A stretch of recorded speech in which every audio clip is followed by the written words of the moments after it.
K뷰티를 넘어서 이제는 글로벌 뷰티테크 기업으로 정말 무섭게 질주하고 있는 기업, 바로 APR입니다. 올해 초에 증시에 입성한 이후에 주가가 정말 롤러코스터를 탔었는데요. 바로 오늘 앞으로의 방향을 가늠해 볼 수 있는 2025년 3분기 실적 보고서가 드디어 공개됐습니다. 이 숫자들 뒤에 숨어 있는 APR의 진짜 성장 이야기와 또 우리가 조심해야 할 리스크는 무엇일지 지금부터 하나하나 파헤쳐보겠습니다. 자, 오늘 이런 순서로 한번 살펴볼게요. 먼저 APR의 놀라운 3분기 실적부터 한번 보고요.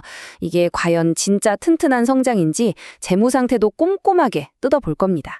그리고 APR만의 비밀 병기는 뭔지 또 우리가 조심해야 할 건 없는지 짚어보고 마지막으로 그래서 우린 어떻게 판단해야 할지 최종 결론까지 깔끔하게 정리해드리겠습니다. 자, 그럼 첫 번째 순서입니다. 숫자로 증명된 APL의 성장 엔진. 2025년 들어서 9개월 동안 APL이 과연 얼마나 대단한 실적을 냈을지 그 숫자를 직접 확인해 보시죠. 와, 먼저 매출액부터 좀 보세요. 2025년 3분기까지 누적 매출이 무려 9,797억 원입니다. 아니 이게 1년 실적도 아니고 단 9개월 만에 거의 1조 원에 가까운 매출을 올린 거예요. 그야말로 압도적인 숫자죠? 작년 한 해 매출은 그냥 가뿐하게 넘어버렸습니다. 그런데 여러분, 사실 매출보다 더 놀라운 게 있어요. 바로 수익성, 영업이익입니다. 같은 기간 누적 영업이익이 2,352억 원을 기록했는데요. 이게 뭘 의미하냐면요. 그냥 몸집만 막 불린 게 아니라는 겁니다.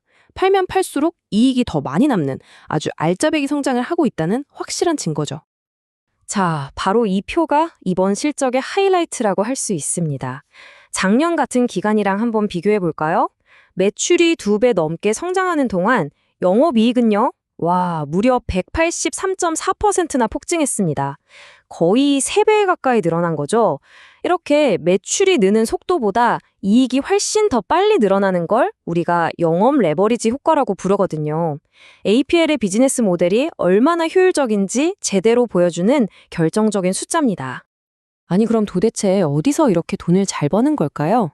매출 구성을 보니까 역시 화장품이랑 뷰티 부문이 약 68%로 가장 큰 축을 담당하고 있고요. 그 뒤를 뷰티 디바이스 부문이 29%로 바짝 쫓고 있습니다. 그러니까 뭐 하나에만 의존하는 게 아니라 2개의 핵심 엔진이 쌍그리로 회사를 끌고 가고 있는 아주 이상적인 모습이에요. 자, 이렇게 실적 좋은 건 알겠는데 그래서 가장 중요한 질문이 남았죠.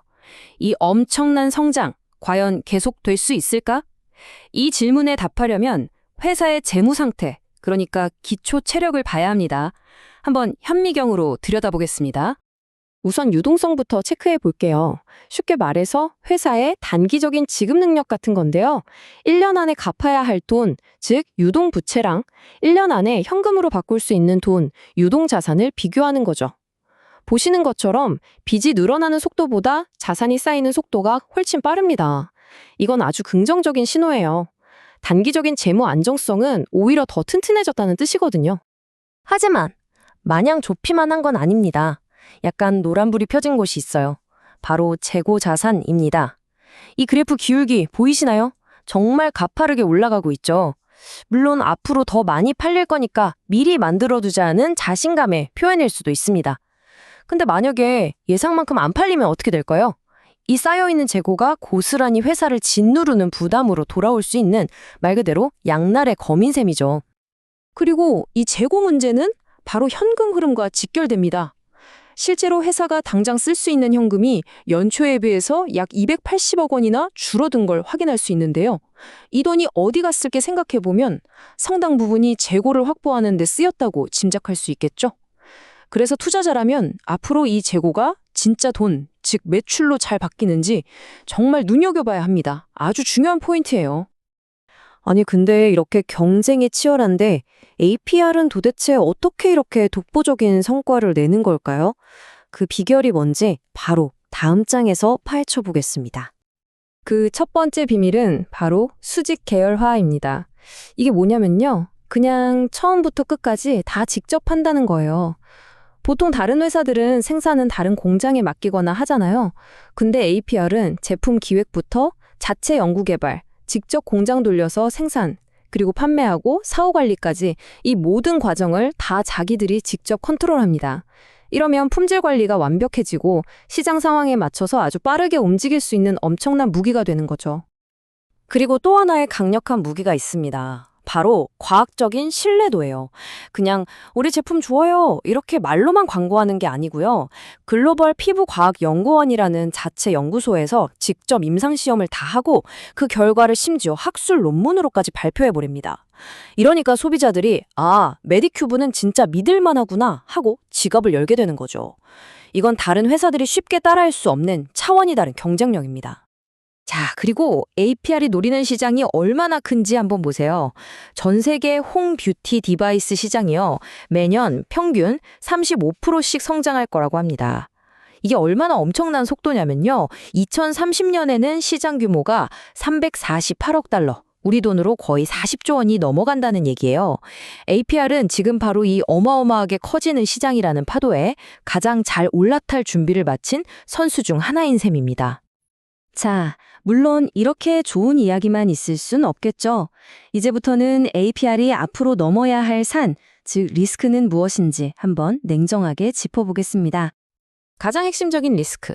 이건 제가 하는 얘기가 아니라 APR이 자기들 보고서에 직접 쓴 내용입니다.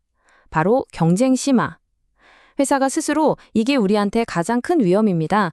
라고 공식적으로 인정하고 있는 거예요. 그럼 이 경쟁 심화가 구체적으로 뭘까요? 보고서를 보면 이 시장이 돈이 된다는 걸 알고 제약회사나 대형 가전회사 같은 이른바 거인들이 마구 뛰어들고 있다는 뜻입니다. 그럼 어떻게 될까요?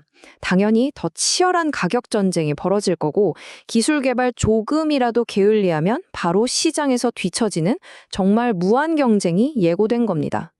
이런 경쟁에 대한 APR의 대답은 아주 명확합니다. 바로 글로벌 확장이죠. 보고서는 미국, 일본 같은 시장의 입지는 더 단단히 굳히면서 잠재력이 큰 유럽이랑 중동까지 더 공격적으로 뻗어나가겠다고 밝히고 있습니다. 그러니까 치열한 국내 시장을 넘어서 더 넓은 세계 무대에서 새로운 성장 동력을 찾겠다는 전략입니다. 자, 이제 정말 마지막입니다. 지금까지 나온 모든 이야기를 종합해서 우리 투자자들은 APR을 어떻게 바라봐야 할지 핵심만 딱 정리해 드릴게요. APR에 대한 투자를 고려하실 때는 이 전체 그림을 보셔야 합니다. 한편에는 정말 경이로운 성장세, 수직 계열화를 통한 탄탄한 비즈니스 모델, 그리고 고성장 시장이라는 명백한 긍정적 요인들이 있습니다. 하지만 다른 한편에는 급증하는 재고와 그에 따른 현금 감소, 그리고 점점 더 치열해지는 경쟁이라는 우리가 반드시 계속 지켜봐야 할 관찰 포인트들도 분명히 존재하죠. 폭발적인 성장과 명확한 리스크, 과연 APR의 미래는 이 저울의 어느 쪽으로 기울게 될까요? 이 질문에 대한 답은 결국 오늘 우리가 함께 짚어본 이 관찰 포인트들을 회사가 앞으로 어떻게 관리하고 극복해 나가는지에 달려 있을 겁니다.